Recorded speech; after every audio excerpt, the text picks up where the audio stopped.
Tell little bitch get up. Hit it once, had a feeling nauseous. Welcome back, everybody. It's your boy JJ Buckets, and we are here to switch things up a little bit. We're going to move away from facts or foolishness for today, and we are going to talk about LeBron James and the LA Lakers. I think we can all agree that the season is all but over for the Lakers, and this is going to be the first time in over a decade the LeBron James-led team is not going to be in the playoffs. So what went wrong, and where do they go from here? I think there are a few main factors you can look at as the major contributors with why this season is going to go down as a lost one for the Lakers. There's a lot of blame to go around. I think it starts with the front office as the number one reason. And more specifically, it's the way that they just destroyed the front court depth for the Lakers. You look at some of the things they did. Apparently, Magic Johnson ignored requests to bring back both Brook Lopez and Julius Randle, who I think could have been good fits on this team. You know, Lopez being the spacing player that he has. You know, he had a lot of success with the Bucks and kind of just expanding the floor for everybody around him with his shot.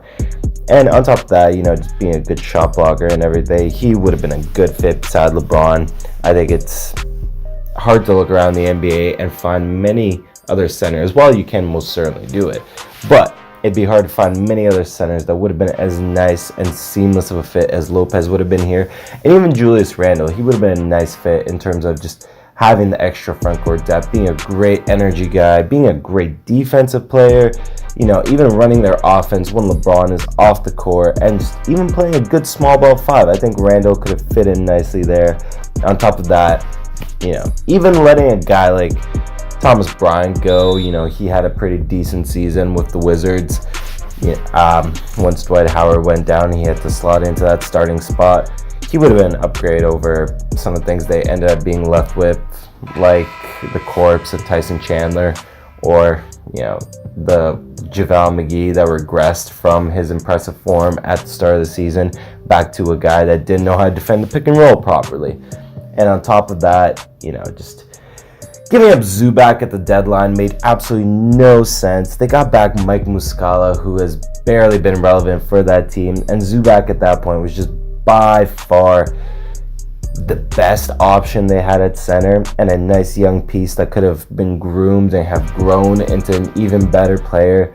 And they just decided to let that go for whatever reason, and that definitely did not help the Lakers season whatsoever. Moving on to another reason, you know, why the Lakers season may not have been the best.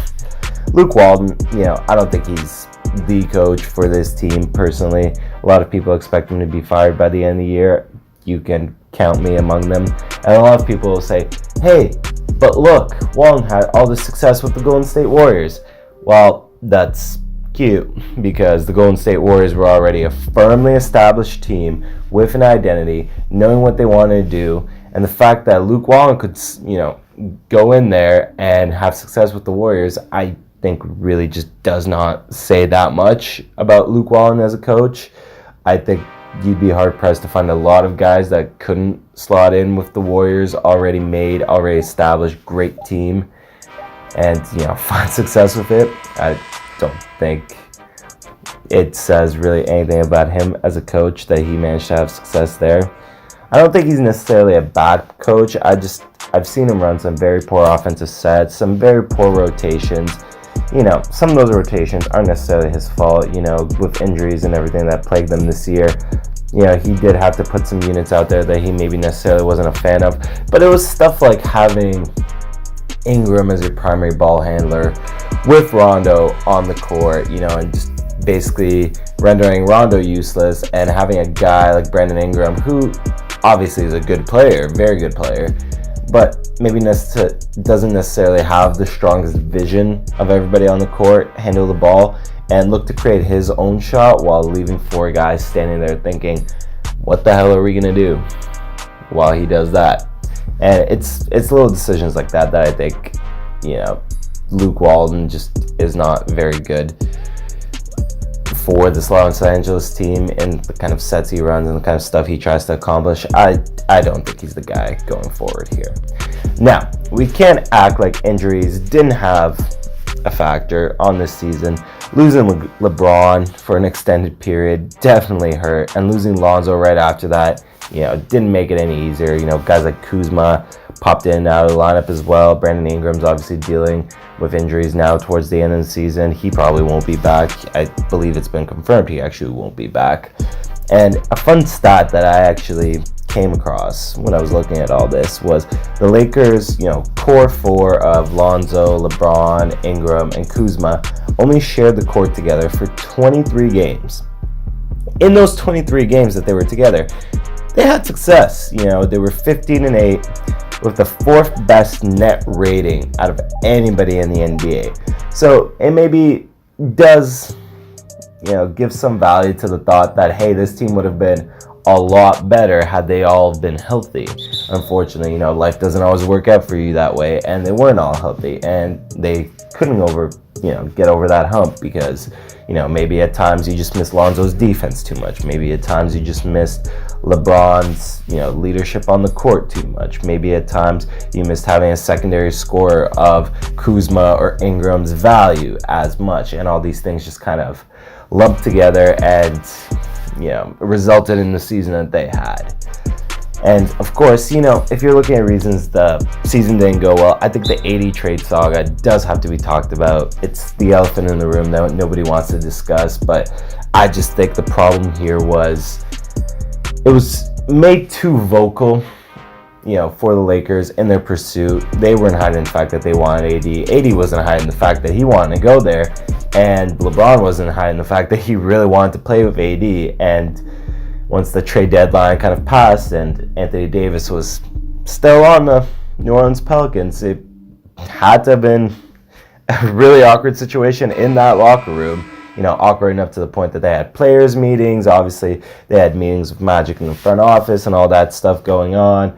And look, I'm not saying this is the biggest reason for, why the Lakers didn't play well, but it's hard to play inspired, and it's hard, to be motivated to go out and perform for a team that, was ready to ship you off and get rid of you. These players are human. That definitely had to have affected them, where, you maybe don't necessarily give the strongest effort after something like that. And it kind of hurt what was already kind of a fragile chemistry that the Lakers had built up. They never really seemed like they were clicking on all cylinders at the same time. It's kind of going to what Zubac was talking about when he got traded to the Clippers and they had a really dominant performance. He said, being a part of the Lakers, he never had a truly locked-in game like this.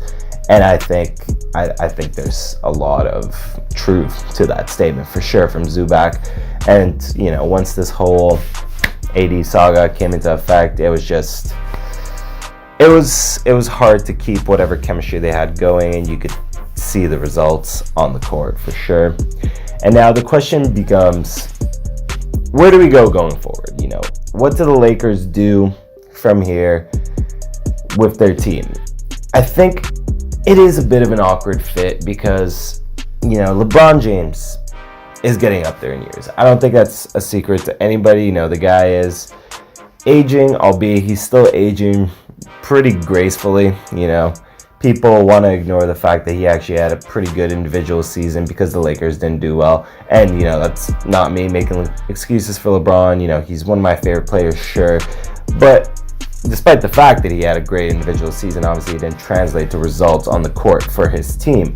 That being said, for the guys that are trying to talk about LeBron like he's washed, he most definitely isn't washed. But he is getting older. He is losing a bit of his athleticism. I think that showed this season a little bit more than it has in previous seasons. Sure, he's still an athletic freak. He's still LeBron James. But at the same time, you can tell he's just maybe not as strong in some aspects of the game as he used to be. Maybe not as athletic in a lot of spots where he could bully a guy before, just use a sheer power of will to get the bucket. He just can't do that anymore because he's on the older side, of his NBA career. And I don't know how exactly that fits with a Lakers team that has just so much young talent, with Lonzo, with Kuzma, with Ingram, with Josh Hart, with guys like that. The people that talked about this being a weird fit from the beginning kind of have more credit to what they were saying, because now you have an aging LeBron James with a young core that still needs to get older to get good. Or not good, they're already good, but to get better, to get into their primes. And you just think to yourself, well, if you let them age and get into their primes, LeBron is going to be on the decline of his career, and he's going to be, 38 by the time his contract expires, and these guys are all in their primes. So it just kind of becomes wasted year after wasted year after wasted year of LeBron. And at that point, you really do look at it and you think, hey, you know what? Maybe this is an awkward fit. Which has spurred some people to come out there and say, hey, what if we trade the guy? Which I don't really think is as big of an option as people are trying to make it out to be. Sure, he actually doesn't have a no trade clause in his contract this time around, where you would expect a guy like LeBron to have that. But, the guy has said it himself. He's done everything he's wanted to accomplish in the NBA. He's not really chasing any more ghosts like he was earlier in his career, where I don't think trading LeBron is a reasonable out for the Lakers, even if they were to consider it, which I'm not saying they would. But trading LeBron doesn't make a lot of sense, because if you trade him to a team like, say, Minnesota or, say, Chicago, he could just straight up go and retire the next day. Like he has said, he has nothing left to accomplish. He's done everything he wanted to do, and I don't think it's any secret that he moved to LA for reasons, outside of basketball, for building the LeBron brand, as much as for playing with the Lakers. So I think the real question here becomes, what can they do this offseason? Who can they add? Because, we all kind of knew that the first year of the LeBron and LA experiment would just kind of be a wash. We knew they wouldn't really get anywhere, and we knew that the eyes were set on this big free agency class coming up. So now you look at it and you think, well, who's going to join him in LA? And that is going to be the big question for this offseason. Because if you get past this offseason and you have no new free agents there, and you're still left with this more or less same looking team, now you really start to look at this longer and longer and think, oh boy, this might not actually work out. That being said, maybe the injuries were a bigger reason than people want to lead it on to be. Maybe the Lakers will come back out next season. They'll just be spry, youthful. Some of these young guys will have taken bigger strides in their game. Brandon Ingram could emerge as that co-star that LeBron needs. And who knows, maybe the Lakers back in the playoffs, and they are going to be right in the middle of that Western Conference and potentially challenging, in a conference that may not have KD on the Warriors anymore. Who knows? A lot can happen. But at the moment where we sit at in this current point, for the people that were off there saying that LeBron James couldn't hang in the West, they can feel somewhat right about that for at least one off season, whether it be for the right reasons or for the wrong reasons. My name has been JJ Buckets. Thank you for watching this video. If you liked it, hit that like button, subscribe to the channel, turn on the post notifications if you want to see more videos. And that does it for me. I am signing out. Later, YouTube.